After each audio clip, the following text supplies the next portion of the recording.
Chords, man. I love chords. I'm talking about slick, juicy, sensual, mouth-watering, undeniable, give you that stank face kind of chords. Listening to the most popular music from the last 40 years or so, you'd be forgiven for thinking that we've given up on exploring the richness and depth and expressiveness that harmonic color can bring to a piece of music. This can be a little depressing for stanky chord-loving son-of-a-bitches like me, given the deep history of harmonic exploration of American and European jazz and classical composers over the majority of the 20th century. But for decades now, Japanese music, even the most popular music, has been honoring and continuing the legacy of great, rich harmonic writing that was left behind by the evolving forms of popular music coming out of the West. You'll hear great, juicy chords in everything from Ghibli soundtracks to 80s Japanese city pop to, yes, you guessed it, video game music. Today, I am going to indulge myself with a particularly appetizing display of harmonic color with the track Road Taken from Fire Emblem Fates. So please, join me in breaking down these sick chords. Road Taken is a perfect candidate for harmonic analysis because the piece is driven by its gorgeous chord voicings and clever progressions. For instance, this is what we're working with right from the top of the piece.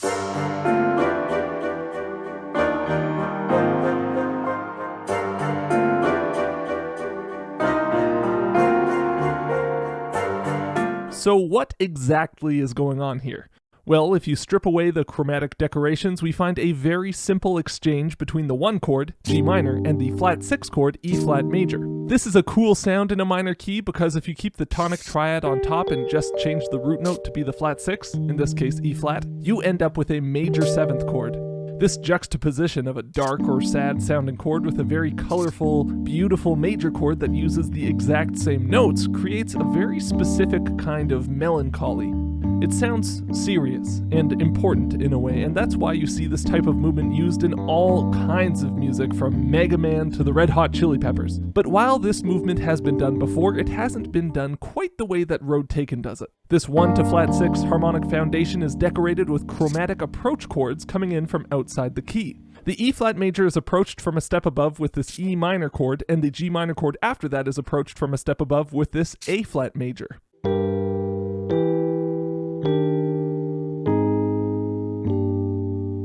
The second time around, the E flat major 7 chord is subbed out for its relative minor C minor as part of a classic 4-5-1 move to firmly establish the G minor key. While the substitution makes perfect sense on a functional level, this E minor chord is now no longer chromatically approaching the following chord. Instead, we have 2 chromatic mediant leaps back to back, G minor to E minor to C minor, which is a pretty jarring and nebulous harmonic move. This, of course, is balanced out immediately by a 5-to-1 cadence, ending our harmonic thrill ride with a solid return to home base.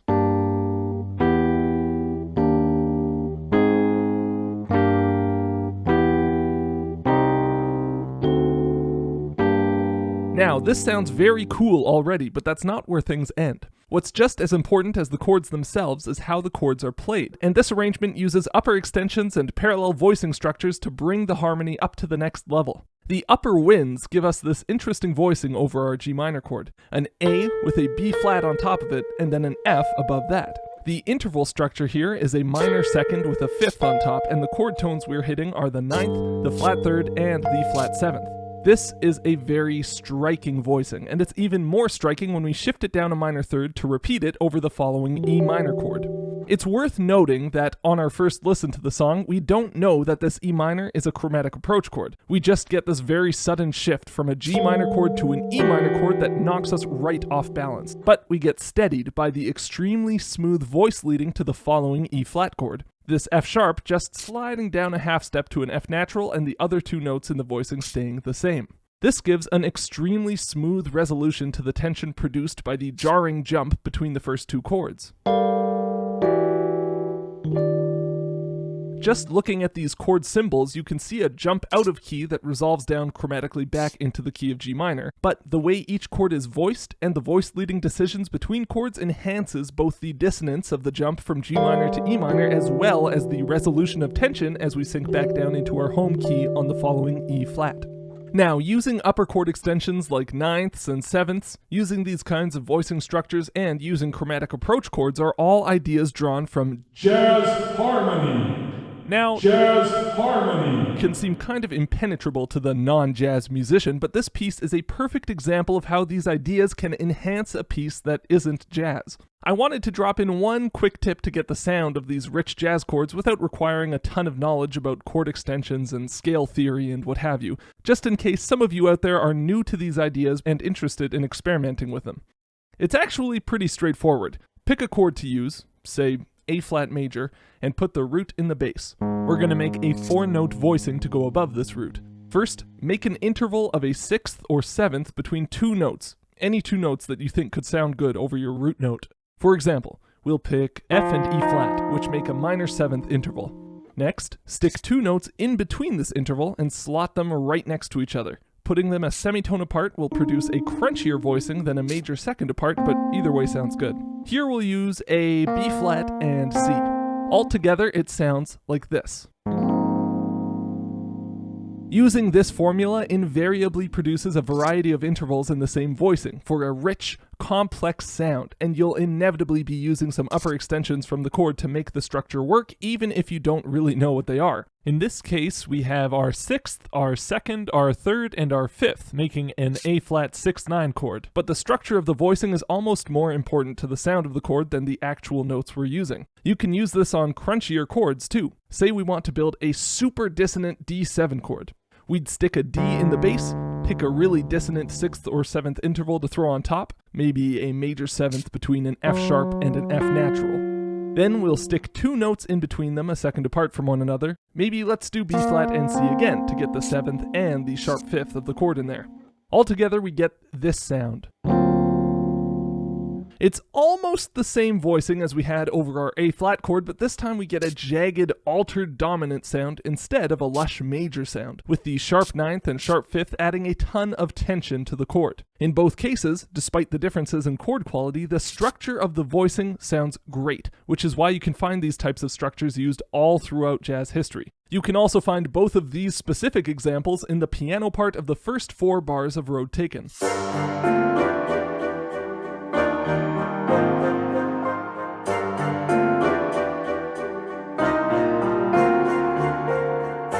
Now, if we can get past the first 4 bars of the tune, we'll notice that this complex jazz harmony is balanced out with a very approachable melody. The laid-back guitar melody that comes in over this same chord progression targets the common tones between each chord, making sure to never leave the key of G minor while avoiding clashes with the chromatic harmony underneath. The result is a melody that floats above the action, which is a very useful strategy for writing music that doesn't sound as complicated as it actually is.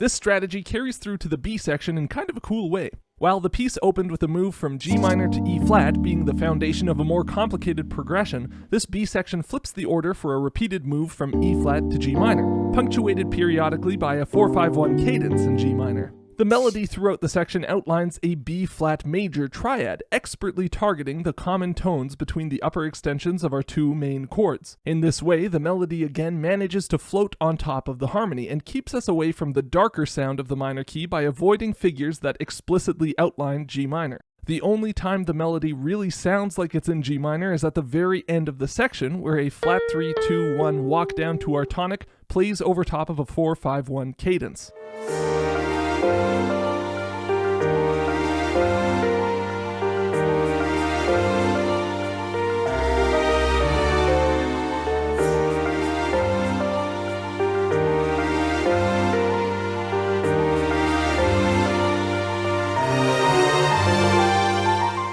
The following C section gives us a new chord progression that maintains the theme of using G minor and E flat major chords as tent poles for the harmony. This time we have a couple chords taking us on a little journey from E flat to G minor, starting on E flat major 7 and quickly moving to a kind of E flat Lydian sound with this F over E flat chord. This drops down to a D minor 7 and then resolves up to our tonic G minor chord. This is a very common pattern in Japanese pop music that I may have mentioned before in my video on Baka Mitai. The tonic sits in such a weak part of the phrase in this chord progression that it can be a little ambiguous what the tonality really is, but it's alternated in this case with stronger resolutions to G minor, a flat 6, flat 7, 1 cadence and another 4, 5, 1 cadence. While the harmony in this piece can get a little exotic at times, it's always concerned with being very clear where the tonal center is.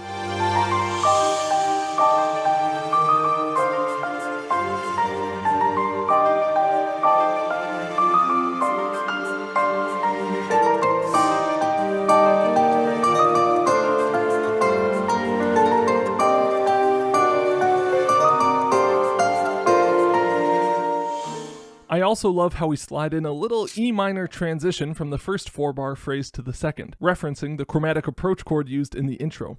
Very classy. The breakdown section that follows takes us on a very cool harmonic journey. We start on another bright F over E flat chord, once again invoking the E flat Lydian sound, which holds for a full 2 bars before dropping down to a D minor 7 chord. This is the first point in the piece where the chords haven't changed every 2 beats, so stretching the harmonic rhythm to 2 bars a chord really pulls back the reins on the intensity of the music. This is a perfect way to give the piece, and listeners, a chance to breathe. It also gives us more time to stew on each of these rich, colorful chords, and lets us appreciate the clever tonal shifts that happen as we move from chord to chord. From this D minor 7 chord, we drop down chromatically to a D flat major 7. This mirrors the halftone dip from E minor to E flat that we saw earlier in the piece, but this time, instead of using an out-of-key chord to resolve back inside the key, we're using this motion to step outside of the established key. From the D flat major, we move to an A flat add 2 over C, which is an extremely pretty way of voicing a major chord.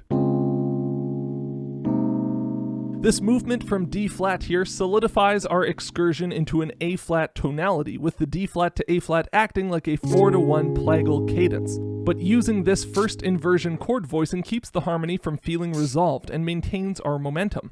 Just as soon as we got to this one, we jump to another new tonality with this drop down to a B major chord, but this drastic tonal shift is kept smooth as butter with some expert voice leading.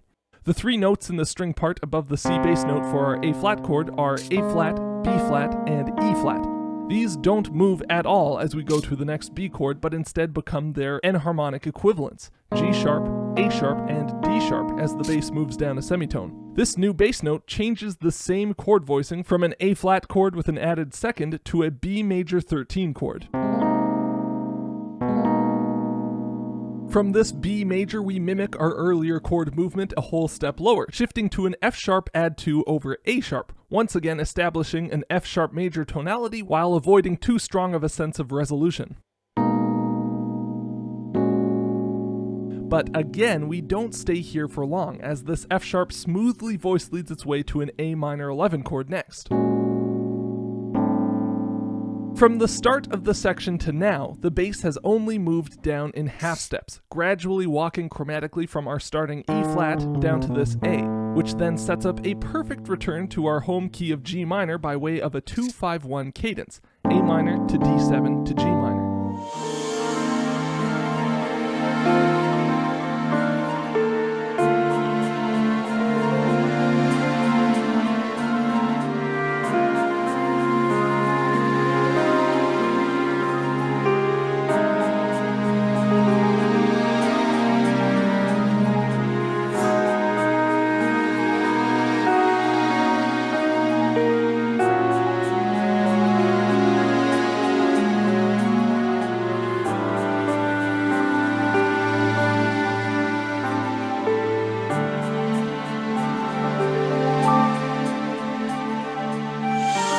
This consistent motion in the bass gives our journey through these different keys a sense of cohesion, and sets us up perfectly to a return home once our journey is done. We get all the color and intrigue of advanced chromatic harmony in an extremely accessible way. This is expert harmonic writing. The section that follows is a reharmonization of the B section of the piece, and it leads us to an idea that I think is pretty interesting. Instead of alternating E flat major and G minor chords underneath this melody, this time our attention is pulled to the piano as it arpeggiates its way through an extended G minor chord above a descending bass line. Basically, we're taking this full G minor 11 chord, which is almost the entire G minor scale stacked into one chord, arranging the notes into a more interesting voicing, and then moving the bass down the scale while keeping these upper notes the same. It's very pretty, and it mimics the way the melody sticks close to a B flat major sound throughout the section, but there's not much of a sense of harmonic motion to it. Even when the strings come in and try to differentiate the voicings more from chord to chord, the whole phrase kind of blends together into one harmonic sound.